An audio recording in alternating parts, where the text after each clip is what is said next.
O que a gente vai tentar explicar é como a escravização e a dívida são a base material para a base ideológica do escravismo greco-romano e que mais tarde serviu para o capitalismo. Vamos explicar. A ideia aqui é o seguinte: nós vimos que, diferente de virtualmente todas as outras civilizações da antiguidade, não havia nem em Grécia, nem em Roma, uma classe sacerdotal. Não quer dizer que não havia religião ou que não havia sacerdotes. Existiam os dois. O que não existia era uma classe sacerdotal, como existia no Egito, como existia na Suméria, como existia na Mesopotâmia, como existia entre os elamitas, certo? Não havia uma classe sacerdotal. Muito bem. Essa inexistência de classe sacerdotal está conectada às outras duas características muito interessantes da Grécia e de Roma, que foram a base ideológica da criação do Ocidente. Primeiro, a escravização pessoal e, segundo, a dívida, uma sociedade orientada para os credores da dívida. Nas outras sociedades, conforme a gente já viu, a dívida era cancelada de tempos em tempos, de ocasiões em ocasiões, exatamente para que não surgisse uma classe de parasitas que seriam os detentores da dívida, os credores. Os credores, em quaisquer sociedades, são parasitas sociais. Eles não têm utilidade nenhuma, não servem para nada, mas extraem parte da renda coletiva. Eles pegam parte da riqueza produzida por todos e ficam com ela. Evidentemente, isso a médio e longo prazo acabaria por destruir uma sociedade, embora no curto prazo enriquecesse um pequeno número de pessoas. Para evitar o surgimento dessa classe parasita, a classe sacerdotal tinha uma importância muito grande. A religião teve um papel muito importante para evitar tanto a escravização permanente quanto o favorecimento dos credores. E qual que é a utilidade da religião? Essa é a utilidade da religião em virtualmente todas as civilizações. Talvez menos no caso dos chineses, que eram casos sui generis. Mas vamos lá. A Grécia criou a filosofia. O que é a filosofia? É uma explicação racional da realidade. Diferente do mito, que é uma explicação simbólica da realidade. Então, a filosofia é a explicação racional da realidade. Mas qual que é a necessidade? Exatamente pelo fato de que, A, não existia uma classe sacerdotal, e B, você tinha que justificar a escravização do homem pelo homem. Como é que você fazia isso se não tinha uma classe sacerdotal?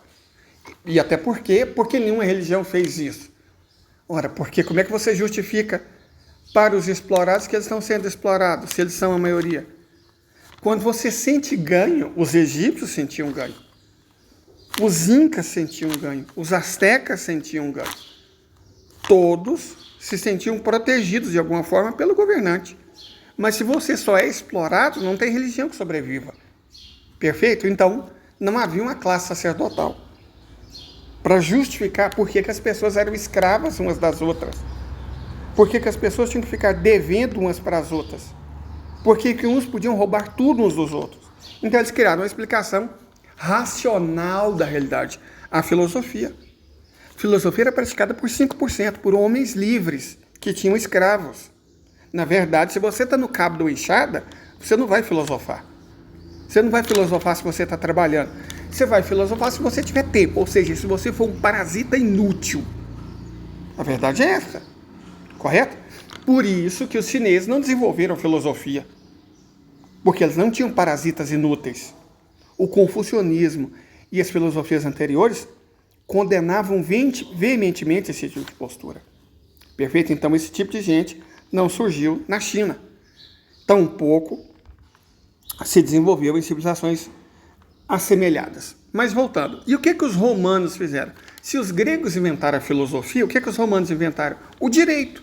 O direito é uma maneira racional de você explicar, justificar e manter as leis. As leis que favoreciam os credores e os donos de escravo. O Estado de Direito é o quê? O Estado de Direito é o quê? senão um garantidor da propriedade, da dívida, do fato que caracteriza o sistema capitalista, que é a separação jurídica entre trabalhador e meio de produção. O Estado de Direito serve para isso, e veja bem. O Estado de Direito surge na medida em que a Igreja Católica e o feudalismo foram se enfraquecendo. Durante o feudalismo, cessa o escravismo, cessa a escravidão. Por quê? Aparece uma classe sacerdotal. A Igreja Católica é uma classe sacerdotal. E repara bem, pouco antes do fortalecimento do capitalismo, e aí não precisa nem de Marx. Max Weber, em A Ética Protestante e o Espírito do Capitalismo, concorda com isso. Para o surgimento do capitalismo, foi muito importante aparecer o protestantismo. Porque hoje a gente tem os evangélicos, né, os pastores que ganham lá uma grana boa, mas eles não são a classe sacerdotal. Os pastores, na verdade, são donos de empreendimentos comerciais vulgares, baseados na exploração da fé das pessoas. Não chega a se constituir uma classe sacerdotal. São um grupo criminoso que pratica o comércio de almas por dinheiro. Perfeito? Então, o protestantismo abole a classe sacerdotal da Igreja Católica e favorece, com a sua ideologia, os juros, a usura, aquelas coisas que foram abolidas no feudalismo pela Igreja Católica. Tranquilo? Então, existe um link, uma ligação entre o direito, como garantidor da propriedade, garantidor da dívida, garantidor da exploração, isso num ponto de vista jurídico, né? Foi criado para isso, e a filosofia, e posteriormente ao iluminismo, a ciência, que garante a mesma coisa, só que com justificativa racional. Essas foram as criações greco-romanas para justificar a escravização. Mas você fala, o capitalismo é o trabalho assalariado. Sim, e faz todo sentido no mundo, porque o burguês explora muito mais do que o senhor de escravos. O escravo tinha que ser alimentado. O escravo tinha que ter moradia. O escravo tinha que ter roupa. O escravo custava caro. Quanto custa o trabalhador ou a trabalhadora? Você paga o salário mínimo de merda, as reformas do Temer, as reformas do FHC, as reformas do Bozo, o que for? Retirada de direito. Certo? A exploração mais absoluta do trabalhador. Ele não tem direito a nada. Você paga o salário mais baixo que você quiser, coloca ele para trabalhar quantas horas você quiser. Está aí a Grécia, governada por um neoliberal, para provar isso. Certo? Se ele não conseguir sobreviver, azar o dele. Se ele não conseguir comer, azar o dele. Se ele não tem onde dormir, azar o dele. Se ele não tem o que vestir, problema dele. É isso que é capitalismo. Hoje trabalha-se 2 vezes mais que na época feudal. E bem mais do que na época do escravismo. Eu não sei se vocês sabem, mas no escravismo, na prática, todo mundo trabalhava meio período. Nunca se trabalhou tanto na história da humanidade do que sob o capitalismo. Por quê? Porque como o capitalista não produz nada, ele é um parasita, ele tem que tirar o dinheiro a partir do trabalho de alguém.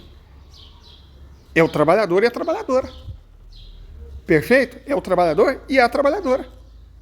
É a partir do trabalho deles que o burguês rouba para si que o capitalismo se desenvolve. E precisa do Estado. E precisa da filosofia. E precisa da ciência. Perfeito? Só que essas coisas normalmente estão escamoteadas. Mas só estão escamoteadas até o momento que alguém esconde isso das pessoas. Essa tarefa de escamotear, de esconder, é da imprensa, das redes sociais, da mídia, de Hollywood, dos filmes, da alienação, da ideologia. Isso é o Ocidente. Esse é o sistema controlado por bilionários e que produz bilionários e que quer dominar o mundo inteiro, já vem dominando há séculos. É contra isso que as civilizações eurasianas estão lutando. É contra isso que o mundo está em guerra. Perfeito? Esses são os nossos inimigos. Mas eles têm várias faces. Mas isso é assunto para outro vídeo.